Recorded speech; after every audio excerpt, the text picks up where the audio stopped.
কুষ্টিয়ার কোটপাড়ায় বারোশরীফ দরবার এলাকায় একটি কোচিং সেন্টারের সামনে থেকে এবং মিরপুর হাসপাতালের পাশে পরিত্যক্ত জায়গা থেকে অজ্ঞাত দুই নারীর লাশ উদ্ধার করেছে পুলিশ।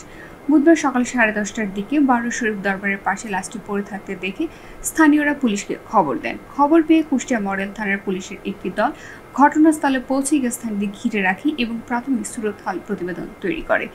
কুষ্টিয়া মডেল থানার ভারপ্রাপ্ত কর্মকর্তা মোশাররফ হোসেন জানান, সকালে স্থানীয়দের দেওয়া সংবাদের ভিত্তিতে ঘটনাস্থল থেকে এক নারীর লাশ উদ্ধার করে নিহতের শরীরে কোনো আঘাতের চিহ্ন আছে কিনা এবং এটি হত্যাকাণ্ড নাকি অন্য কিছু তা খতিয়ে দেখা হচ্ছে।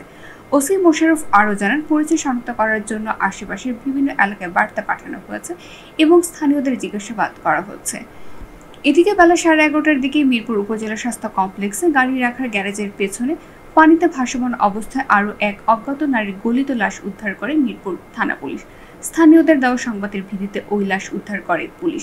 মিরপুর থানার ভারপ্রাপ্ত কর্মকর্তা মমিনুল ইসলাম জানায়, মিরপুর উপজেলা স্বাস্থ্য কমপ্লেক্সে গাড়ি রাখার গ্যারেজের পেছন থেকে পানিতে ভাসমান অবস্থায় আরও এক অজ্ঞাত নারীর গলিত লাশ দেখতে পেয়ে পুলিশকে খবর দেয় স্থানীয়রা।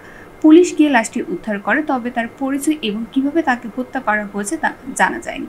এই বিষয়ে কাজ করছে পুলিশ। দুই অজ্ঞাত নারীর লাশ উদ্ধার করে ময়নাতদন্তের জন্য কুষ্টিয়া জেনারেল হাসপাতালের মর্গে পাঠানো হয়েছে। আমরা 9:30টার দিকে থানার ডিউটি অফিসের মাধ্যমে সংবাদ পাই যে কোটপাড়া বাদরের পাশে একটা অজ্ঞাতনামা মহিলা লাশ পাওয়া গেছে। তো আমরা দ্রুত এখানে আমাদের রেসপন্স টিম সহ আমরা আসি, এসে আমরা একটা অজ্ঞাতনামা মহিলা লাশ উদ্ধার করি। এটা বয়স অনুমান 30 থেকে 35 হবে। লাশটা আমরা তার পরবর্তী কার্যক্রম এবং পোস্টমর্টমের জন্য আমরা সদর হাসপাতালে প্রেরণ করছি। পোস্টমর্টম রিপোর্ট সাপেক্ষে আমরা এটা বুঝতে পারবো কি ধরনের। আমরা প্রাথমিক তদন্ত চলছে, তদন্ত অব্যাহত আছে, বিস্তারিত তদন্ত আমরা জানাতে পারবো। সন্দেহজনক এখন কাউকে আটক করা সম্ভব হয়নি। আমরা ফিঙ্গারপ্রিন্ট নিয়েছি, হাতের ফিঙ্গার। এখান থেকে আমরা দেখে যদি আইডেন্টিফাই করতে পারি, আইডেন্টিফাই করলে দেন পরবর্তী বোঝা যাবে কী হবে।